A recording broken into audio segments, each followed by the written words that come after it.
नमस्कार दोस्तों, आप सभी का स्वागत है मेरे YouTube चैनल पर। अगर आप ITI कर चुके हैं और अप्रेंटिस के बारे में सोच रहे हैं या अप्रेंटिस करना चाहते हैं तो मैं आज आपको पूरा प्रोसेस बताने की कोशिश करूंगा कि अप्रेंटिस कैसे किया जाता है और कौन कौन से डॉक्यूमेंट लगते हैं, उसका पूरा प्रोसेस बताएंगे। तो सबसे पहले आप लोग ITI कर चुके हैं या फिर कर रहे हैं और बाद में अप्रेंटिस करना चाहते हैं तो सबसे पहले आप लोग एक प्रोफाइल बना लीजिएगा। वो profile all India trade apprenticeship जब आप टाइप कर गूगल पे सर्च कीजिएगा तो आपको ऊपर में जो लिंक खुलेंगे उस लिंक को क्लिक करके आपको प्रॉपर रूप से उस पर एक प्रोफाइल बना लीजिएगा। उस प्रोफाइल में जो भी जानकारी मांगी जाएगी आपको पूर्ण रूप से सही सही दिया जाना है और आधार कार्ड से वेरीफाई कराना है, जिसके कारण आपका वो प्रोफाइल उसमें प्रोफाइल को 100% पुराना निश्चित है, क्योंकि उस प्रोफाइल में आपसे जो सब पूछा जाएगा उस प्रकार से आप जब बताएंगे तो वह प्रोफाइल उस परसेंटेज के हिसाब से बढ़ते जाएगा और अगर सभी आप बता दीजिएगा तो प्रोफाइल 100% हो जाएगा। तो आपको वो प्रोफाइल 100% बना लेना है।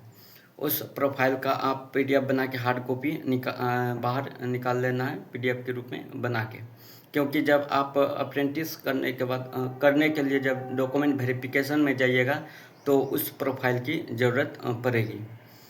तो आइए सबसे पहले देखते हैं जिस भी क्षेत्र से जिस भी जोन से अप्रेंटिस का फॉर्म निकलता है तो उसको आप भरिए। ईमेल और मोबाइल नंबर प्रॉपर रूप से वही ईमेल और मोबाइल नंबर दीजिए जो हमेशा चालू हो, क्योंकि अप्रेंटिस का जो मेरिट लिस्ट आते हैं वो हमें कांटेक्ट जो करते हैं वो ईमेल या फिर मैसेज के द्वारा ही कांटेक्ट करते हैं। तो आप जब फॉर्म भरिए तो ईमेल और मोबाइल नंबर हमेशा चालू बुला दीजिएगा। सबसे पहले आप फॉर्म भरिएगा, उसका हार्ड कॉपी निकलवा के रख लीजिएगा। जब आपको ईमेल के माध्यम से मैसेज किया जाएगा कि आपका नाम DV के लिए चयनित किया गया है तो आप उस जो डेट दिया जाएगा और जो समय जहां स्थान दिया जाएगा वहां पे निश्चित रूप से सही समय पे जाइए और DV करवाइए। आप जब DV में जाइएगा तो प्रॉपर रूप से उस ईमेल के माध्यम से लिखा जाता है कि आपको कौन कौन सा डॉक्यूमेंट ले जाना है। उसके लिए आप डॉक्यूमेंट के रूप में ले जा सकते हैं वर्ग 10वीं के जितने भी सर्टिफिकेट हैं, मार्कशीट हैं, एडमिट कार्ड हैं, वो सभी ले जाइएगा और एक एक फ़ोटोकॉपी उसको करा लीजिएगा। उसके बाद आप फ़ोटो 3-4 फ़ोटो अपना 3-4 फ़ोटो ले लीजिएगा, क्योंकि वहाँ पे मांगा जाता है। ITI का सर्टिफिकेट और मार्कशीट ले लीजिएगा, वहाँ पे फ़ोटो इसका भी फ़ोटोकॉपी करा के ले लीजिएगा, क्योंकि इसे भी मांगा जाता है। सबसे बड़ी बात यह है कि आपको जो वहाँ पे मेडिकल सर्टिफिकेट मांगा जाएगा, मेडिकल सर्टिफिकेट आपको बनवा लेना है। आपको मेडिकल सर्टिफिकेट बनवा लेना है और मेडिकल का जो फॉर्मेट आएगा, जो ईमेल के माध्यम से आपको यह सूचित किया जाएगा कि आपका सिलेक्शन हुआ है, उसी में मेडिकल का फॉर्मेट दिया जाएगा। और OBC वैसे विद्यार्थी जो OBC EWS बनवाते हैं या CST में आते हैं तो वो अपना कास्ट सर्टिफिकेट जरूर बनवा लीजिएगा, क्योंकि कास्ट सर्टिफिकेट का वहाँ मान होता है।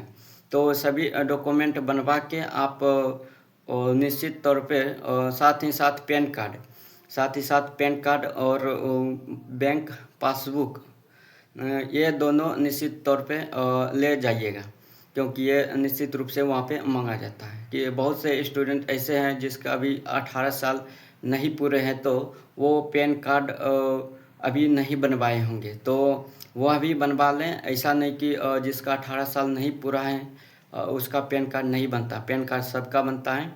आप अगर पैन कार्ड नहीं बनवाते हैं तो आपको वहाँ से घुमा भी सकता है।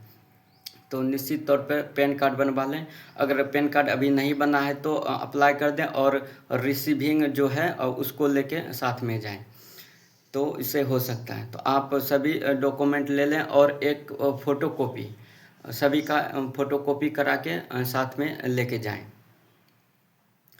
तो इस प्रकार से आप समय पे जाइए और डॉक्यूमेंट होने के बाद पूर्ण रूप से आपका बोल दिया जाएगा कि 2 या 3 महीने के बाद पुनः कांटेक्ट किया जाएगा। तो इस प्रकार से आपको द्वारा पुनः मेल के माध्यम से आपका फाइनल मेरिट लिस्ट में नाम आएगा और ज्वाइनिंग के लिए बुलाया जाएगा। ज्वाइनिंग में आप जो है मुख्य रूप से मेडिकल सर्टिफिकेट, बहुत से स्टूडेंट मेडिकल सर्टिफिकेट नहीं ले जाते, जिसके कारण उसे वहाँ से घुमा दिया जाता है। मेडिकल सर्टिफिकेट, आधार कार्ड, पैन कार्ड और पासबुक, आधार कार्ड, ये सब डॉक्यूमेंट निश्चित तौर पे ले जाएं। बिना पैन कार्ड को तो आपका ज्वाइनिंग भी नहीं होने दिया जाएगा। देखिए, कहीं कहीं पे ऐसा होता है कि ITI और वर्ग 10वीं के जितने भी डॉक्यूमेंट हैं कहीं कहीं पे मांगा जाता है ज्वाइनिंग के वक्त भी देखने के लिए, और कहीं कहीं पे नहीं मांगा जाता है। तो शायद संभव हो तो लेके जाना ही बेहतर होता है, क्या पता कब मांग लें। तो इसके लिए आप लोग पुनः जब आप ज्वाइनिंग पे जाइएगा तो डॉक्यूमेंट लेके जाइएगा, निश्चित तौर पे मेडिकल भी लेके जाइएगा। तो इस प्रकार से आपका फाइनल रूप से ज्वाइन जहाँ पे होगा, जहाँ पे मेल के माध्यम से निश्चित समय पे किया जाएगा कि आपका ज्वाइनिंग, और जहाँ पे बुलाया जाएगा आपको वहाँ सभी डॉक्यूमेंट लेकर उस तारीख को पहुँचना है सही समय पे, और आपको वहाँ से अलॉटेड किया जाएगा कि आपको कहाँ पे भेजा जाएगा। वहाँ से आपको ज्वाइनिंग लेटर मिलेगा और आप वहाँ से ज्वाइनिंग करने के लिए उस जगह पे जाइएगा जहाँ आपका ज्वाइनिंग हो जाएगा। ये पूरा प्रोसेस में आपको 2 या 3 दिन लग सकते हैं, क्योंकि आप जब शुरू में जहाँ पे जाइएगा पहली बार, मतलब मेल के माध्यम से जिस स्थान पर जाने के लिए बोला जाएगा वहाँ जाइएगा, तो पूरा प्रोसेस होने में आपको शाम लग सकते हैं। शाम तक हो जाइएगा, उसके बाद आपको ज्वाइनिंग रूप से मिलेगा ज्वाइनिंग लेटर, और उसके बाद उस ज्वाइनिंग में लिखा जाएगा कि आपको कहाँ पे जाना है। तो वहाँ पे जाइएगा तो दूसरी दिन सुबह जाइएगा, और दूसरे दिन जब सुबह वहाँ पे जाइएगा तो वहाँ ऑफिस में जमा कीजिएगा आप ज्वाइनिंग लेटर। तो ये 2 या 3 दिन पूरा प्रोसेस होने में लग जाता है। तो अपना और रेलवे की तरफ से किसी भी प्रकार का कोई रूम की व्यवस्था नहीं किया जाएगा, खाना पाने की व्यवस्था नहीं किया जाएगा, वो सब अपना देख लीजिए। और स्टाइपेंड के रूप में जो कुछ पैसा मिलते हैं वो रेलवे के तरफ से सिर्फ दिया जाएगा, और 2 या 3 महीना हो सकता है शुरू में आपको पेमेंट आने में देरी हो। 2 या 3 महीने तक पेमेंट नहीं आएगा, वो एक ही बार से आएगा, क्योंकि ऐसा कभी कभी होता है कि आपका जो प्रोसेस है वो लंबा चला जाता है, तब तक आपका पेमेंट नहीं आ पाता है। तो 2 या 3 महीने के बाद आपका एक ही बार पेमेंट आ जाएगा। तो 2-3 महीने के लिए आपको घर से ही पूरा खर्चा उठाना होगा। तो इस रूप से पूरा प्रोसेस के साथ आपका ज्वाइनिंग हो जाएगा। लेकिन ये एक बात आप लोग को यह ध्यान में रखना होगा कि रेलवे की तरफ से सेफ्टी सिर्फ हेलमेट और ग्लव्स दिया जाता है। हेलमेट और ग्लव्स वो भी कहीं कहीं पे ही दिया जाता है, सभी जगह नहीं दिया जाता। सेफ्टी शूज नहीं दिया जाता रेलवे की तरफ से, वो सेफ्टी शूज अपना ख़रीदना होगा और प्रॉपर रूप से सुरक्षित के साथ ही काम करना होगा। यहाँ पे आपको जो काम टेक्नीशियन करते हैं उसके साथ में आप लोगों को काम करवाया जाएगा या बताया जाएगा कि क्या करना है क्या नहीं करना है, आपको उस हिसाब से काम दिया जाएगा।